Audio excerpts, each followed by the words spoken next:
তো হ্যাঁ guys, good morning. তো আমি রেডি হয়ে গেছি। এখন আমি যাব হচ্ছে কাজে। আর এখন আমি প্রথমে যাব হচ্ছে শিমুরালি। শিমুরালি থেকে তারপর আমি নগরপুরে যাব। তো চলো বেরোনো যাক। তো গাইজ চলো, এখন আমি কাজে বেরোবো। তো প্রথমে যাব হচ্ছে, তো বললামই তো, শিমুরালি আগে যাব। প্রথমে গয়েশপুর যাব, গয়েশপুর থেকে একটা পেপার নেব, ওখান থেকে তবে শিমুরালি থেকে যাব।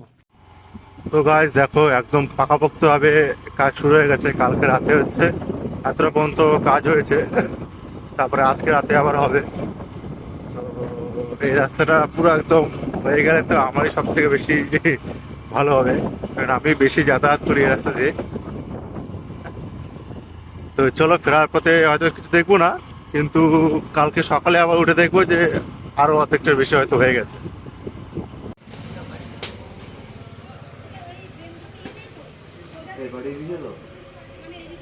হ্যাঁ পারি। তো গাইজ, সাইবার ক্যাফেতে এসে হচ্ছে একটা লেটার হচ্ছে, সেটা আমি স্ক্যান করলাম, কারণ ওটা আমাদের স্যারকে পাঠাতে হবে। এবং একটা কেউ কোড হবে নতুন আমাদের কাটাগঞ্জ ব্রাঞ্চে। তো ওটা হয়তো আজকে কোডটা হয়ে যাবে। তো চলো আগে দেখা যাক। আর এখন আগে ওই ডিক্লারেশনটাকে নিয়ে আসে ওই উকিলটার কাছ থেকে। তো চলো যাওয়া যাক। এখান থেকে নটাইটা নেওয়া হয়ে গেছে আমার। তো এখন শিমুরালির দিকে যাব।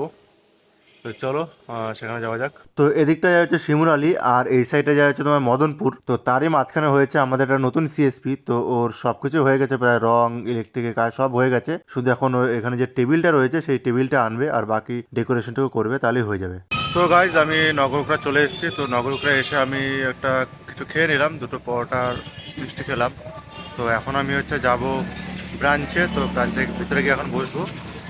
আর ওই দুটো ক্যান্ডিডেট আসবে, তো তারপরে ম্যানেজারের সাথে গিয়ে কথা বলবো।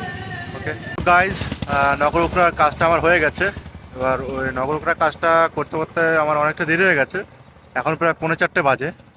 তো যে দুটো লোকেশন আমি দেখে এসেছিলাম, তো ওই দুটো লোকেশনে স্যার বা ফাইলটা সিগনেচার করে দিয়েছে। তো আমি এখন যাচ্ছি হচ্ছে আমাদের আরটা সিএসপি সোনাকুর, ওটা কয়েকদিন বন্ধ হয়ে পড়ে আছে। তো সেই সিএসপিটার কাছে যাচ্ছি আমি এখন। চলো আগে ওখানে যাওয়া যাক। গাইজ, ওই সিএসপিটার কাছে গেছিলাম, তো ওর সব কিছু মানে মেল করা হয়ে গেছে। তো আজকে হয়তো কোডটা খুলে যাবে। তো ওর কোডটা খুললে তাহলে কাজটা শুরু করে দিতে হবে আবার। তো এখন আমি যাব হচ্ছে তোমার হরিণঘাটার দিকে। তো হরিণঘাটা গিয়ে একটা লোকেশন আছে, ওই যেটা ভিজিট করব। তারপরে হচ্ছে আমি বাড়ির দিকে যাব। তো গাইজ, আমি হরিণঘাটা থেকে যাচ্ছিলাম। তো হরিণঘাটা বাজারের মধ্যেই হচ্ছে, পাশেই হচ্ছে তোমার একটা অনুষ্ঠান হচ্ছে এখানে, হরিণঘাটা বঙ্গ সাংস্কৃতিক উৎসব হচ্ছে। তো সেখানে আমি একটু দাঁড়িয়েছি। তো চলো তোমাদের একটু দেখাই সামনের দৃশ্যটা।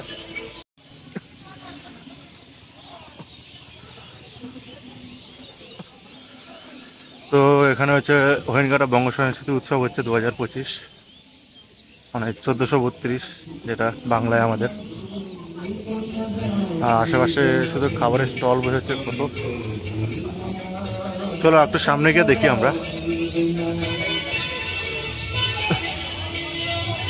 আর এখানে হয়তো এটা কবে থেকে শুরু হয়েছে, 2 দিন আগে থেকে শুরু হয়েছে, সেটি 12ই ডিসেম্বর থেকে।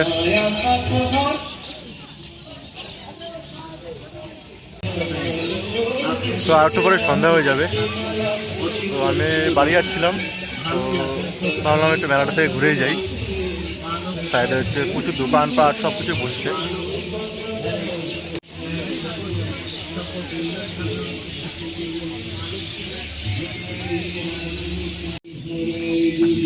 তো চলো একটা জিনিস দেখাই। এটা হচ্ছে কাজী নজরুল ইসলামের মূর্তি। কি সুন্দর না?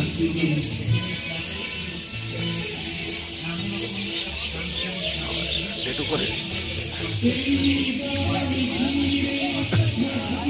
অ্যাকচুয়ালি আমি কোনোদিন ট্যাটু করিনি, আর করতেও চাই না। আমার খুবই ভয় লাগে ট্যাটু করতে। আমার বন্ধুরা আগে ছোটবেলায় করতো, আমি দেখতাম, কিন্তু করতাম না। হেবি ভয় লাগতো ট্যাটু করতে। এখনও ভয় লাগে, খুব ভয় লাগে ট্যাটু বানাতে।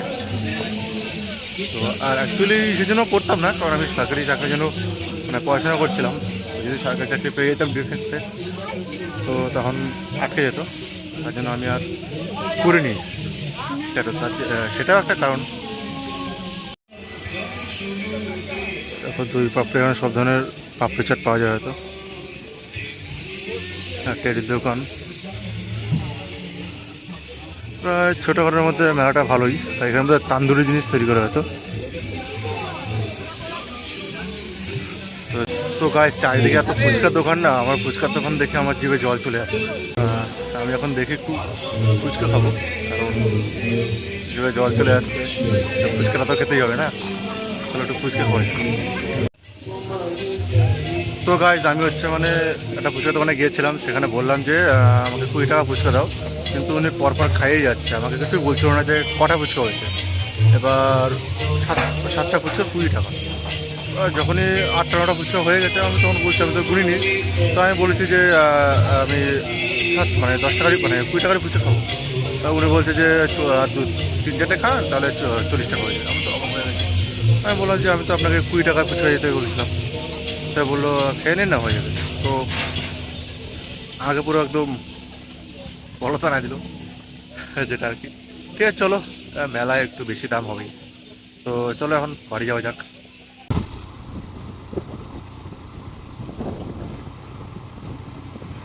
সামনেই হচ্ছে তোমার কল্যাণী মোড়।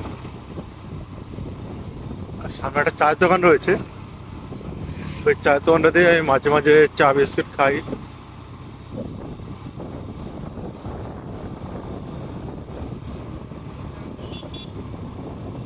এই জায়গাটা ওটা ভালো জায়গা, এখানে এসে বসতে হেভি সুন্দর থাকে। তো গাইজ, তোমরা দেখতে পাচ্ছ রাস্তাটা আগের থেকে এমনি পাথর পড়ে গেছিলো, আর এখন হচ্ছে তোমার পিচ ঢালাই হচ্ছে। ভাই সাহাব, সাইদ- তো এই রাস্তাটা হচ্ছে পিচ ঢালাই হবে, পিচ আর কুচা পাথর মিশিয়ে তারপরে দেবে। তো সামনে কিছুটা অংশে দেওয়া রয়েছে, আর আজকে রাতে বাকিটা করবে, তো তারই প্রস্তুতি চলছে পিছনে। তো এই দেখো, রাস্তাটা হচ্ছে এরকম হবে। তো এরকম রাস্তা হলে তো আর কি চাই, আর কিছু চাই না। তো গাইস, আমি বাড়ি চলে এসেছি। তো এখন হচ্ছে ফ্রেশ হব, তো ফ্রেশ হয়ে তারপরে খাওয়া দাওয়া করবো।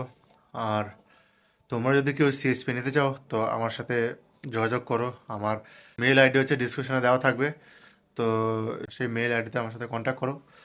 আর আজকের মতো ব্লগটা এটুখানি। যদি তোমাদের ভালো লেগে থাকে, তাহলে like, share, subscribe and comment করে দিও।